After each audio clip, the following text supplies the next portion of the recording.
Hello, this is Sunil Kilase from of Physics. Now we start 12th standard topic magnetic effect of current. Magnetic effect of current. Magnetic field.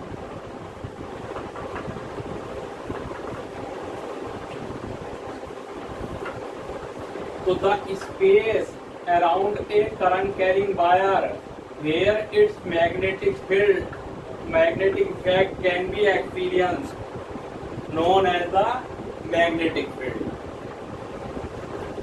Now, due to a small current carrying conductor, the magnetic field is produced. This is known as the Oersted experiment. तो Oersted experiment, Oersted ने क्या कहा? According to Oersted, when we pass current through a wire then magnetic field is produce. तो इसके चारों ओर क्या हो जाता है? मैग्नेटिक फील्ड प्रोड्यूस हो जाता है। और जितनी स्ट्रॉन्ग करंट पास करते हो उतना ही स्ट्रॉन्ग मैग्नेटिक फील्ड प्रोड्यूस हो जाता है। तो ओरेस्टेड ने क्या बताया? Oersted shows magnetic effect of current, कि आपने किसी वायर में करंट पास कर दी तो उसके चारों ओर क्या होता है? मैग्नेटिक फील्ड प्रोड्यूस हो जाता है। फिर what is the magnitude of the magnetic field due to small current carrying element?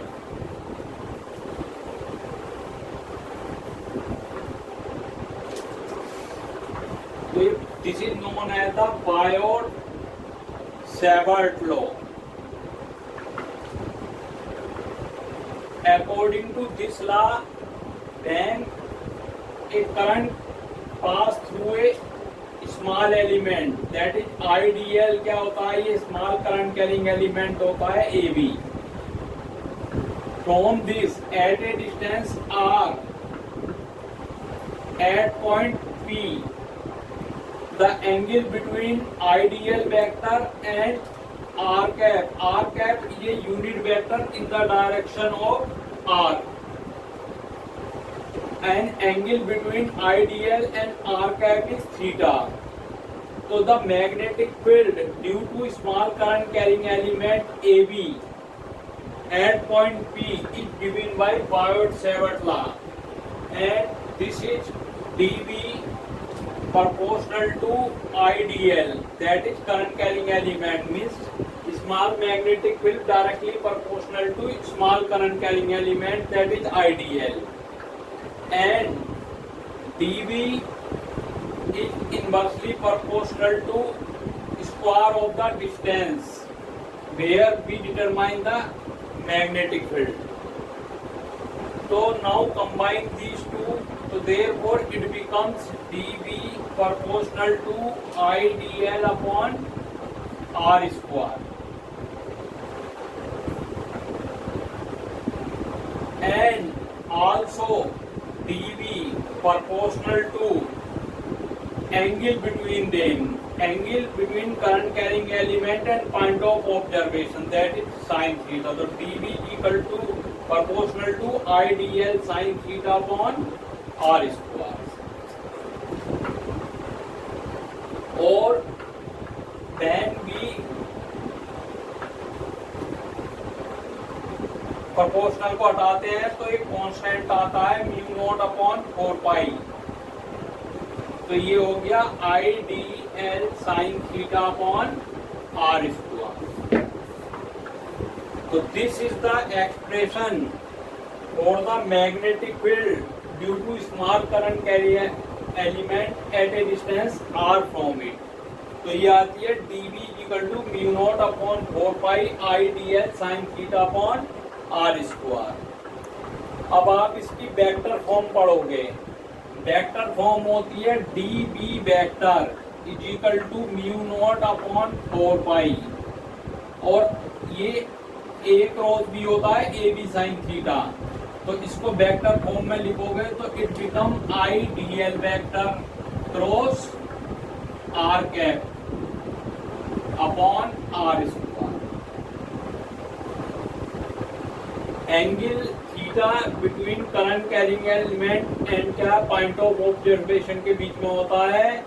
और इसको आप ये भी लिख सकते हो वेक्टर फॉर्म में, dv vector is equal to mu naught upon 4 pi I D L vector cross R cap unit vector होता है, तो ये लिखा जा सकता है आर वेक्टर अपॉन आर और ये आर स्क्वायर है तो ये आर क्यूब। तो इसकी दो ये वेक्टर फॉर्म होती है। और इन दिस केस ये जो डीवी वेक्टर होता है वो पूछते हैं that are the two pair which is perpendicular in Biot Savart law. तो डीवी वेक्टर जो होता है आईडीएल के परपेंडिकुलर होगा, डीवी वेक्टर ये आर कैप के परपेंडिकुलर होता है, या डीवी वेक्टर आईडीएल के परपेंडिकुलर होगा, डीवी वेक्टर ये आर वेक्टर के परपेंडिकुलर होता है। तो पेयर कौन से हो गए which are perpendicular to each other, तो d B vector is perpendicular to IDL vector और d B vector is perpendicular to R cap. और in this expression d B vector is perpendicular to ideal vector and dv vector is perpendicular to r vector। ये आपको competition में भी पूछा जाता है और बोर्ड्स में भी पूछा जाता है। ये फॉर्म दे देते हैं इस तरह से और ये पूछते हैं कि इसमें आप दो पेयर बताइए जो परपेंडिकुलर हो। तो इसमें डीवी वेक्टर आईडीएल के परपेंडिकुलर होगा, डीवी वेक्टर आर कैप के। इस वाली एक्सप्रेशन में डीवी वेक्टर परपेंडिकुलर होगा आईडीएल वेक्टर के और डीवी वेक्टर परपेंडिकुलर होगा आर वेक्टर के। लेकिन डीवी वेक्टर जो होता है ये पैरेलल होता है इस कंप्लीट के, that is IDL vector cross R cap के, या डीवी वेक्टर पैरेलल होता है IDL vector cross R vector के। ठीक है। अब आप देखो ये पहले आपने पढ़ा क्या है ओरेस्टेड एक्सपेरिमेंट। तो ओरेस्टेड ने सिर्फ यही शो करा कि आपने करंट पास करी वायर में तो इसके चारों ओर क्या है मैग्नेटिक फील्ड प्रोड्यूस हो गया। जितनी स्ट्रॉन्ग करंट पास करोगे उतना ही स्ट्रॉन्ग मैग्नेटिक फील्ड होता है। फिर बायट-सैवर्ट लॉ ये शो करता है कि स्मॉल करंट कैरिंग एलिमेंट के कारण आर डिस्टेंस पे मैग्नीट्यूड ऑफ मैग्नेटिक फील्ड निकालते हैं। तो उसका फार्मूला आता है ये DV equal to mu naught upon 4 pi IDL sine theta upon R square. और ये दोनों इसकी वेक्टर फॉर्म हो गई। इसमें ये इसके परपेंडिकुलर होता है, ये इसके। देखो ऐसा क्यों होता है, ये वेक्टर प्रॉपर्टी होती है। जैसा मान लो ये सी वेक्टर है कोई, तो C vector is equal to होता है ए वेक्टर क्रॉस बी वेक्टर, ये है।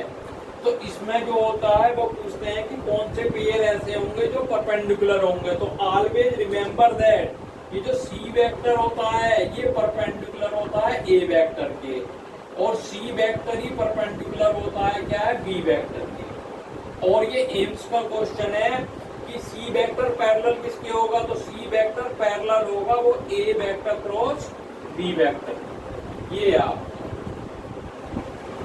अब आप इसमें ये तो आपने क्या करा है, ये तो ओर्स्टेड एक्सपेरिमेंट शो करता है मैग्नेटिक इफेक्ट ऑफ करंट, और Biot Savart law give the magnitude of magnetic field due to small carrying current element at a distance r।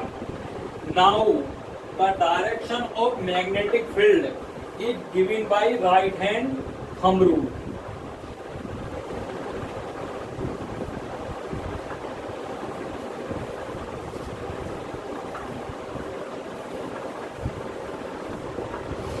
Direction because magnetic field is vector quantity. तो direction of magnetic field due to current carrying wire, कि current carrying wire है मान लो ये, और इसके कारण ये कोई पॉइंट पी है, यहाँ पे आपको मैग्नेटिक फील्ड की डायरेक्शन फाइंड आउट करनी है। तो we use right hand thumb rule. तो thumb if thumb give the direction of current, then curling finger, ये वाली फिंगर होती है, then this curling finger give the direction of magnetic field. और where में you determine the magnetic field, तो उस side आप क्या है, ये कर्लिंग फिंगर रखते हो, ये ध्यान रखना। जैसे मान लो ये पी पॉइंट है, यहाँ पे डायरेक्शन ऑफ मैग्नेटिक फील्ड निकालनी है, तो कर्लिंग फिंगर इधर आनी चाहिए, ऐसे ये। तो इसमें तो ये करंट तो ऐसा हो गई थंब की डायरेक्शन में, कर्लिंग फिंगर क्या हो गई, perpendicular to plane of paper inward. तो पी पॉइंट पर जो मैग्नेटिक फील्ड की डायरेक्शन आएगी वो perpendicular to plane of paper inward आएगी, और उसको जो है ना क्रॉस से शो करते हैं। और मान लो ये कोई पी डैश इधर पॉइंट है, तो कर्लिंग फिंगर जो है इधर आनी चाहिए, ये देखो करंट तो ये फ्लो हो गई, और कर्लिंग फिंगर ये इस साइड आनी चाहिए, तो ये कर्लिंग फिंगर आ गई perpendicular to plane of paper outward. तो इसमें यहाँ पे जो होता है मैग्नेटिक फील्ड की direction perpendicular to plane of paper outward आती है, आउटवर्ड को आप डॉट से रिप्रेजेंट करते हो, सही है। तो आपने क्या करा, ओरेस्टेड एक्सपेरिमेंट क्या शो करता है, मैग्नेटिक मतलब strength of magnetic field current carrying conductor के कारण, फिर डायरेक्शन जो इसका मैग्नीट्यूड ऑफ मैग्नेटिक फील्ड निकाला वो आपने निकाला बायोट-सैवर्ट लॉ से, स्मॉल करंट कैरिंग कंडक्टर के कारण। फिर डायरेक्शन ऑफ मैग्नेटिक फील्ड जो करंट कैरिंग कंडक्टर के कारण वो निकाली आपने राइट हैंड थंब रूल से। If thumb give the direction of magnetic field, then curling finger give the direction of magnetic field. Now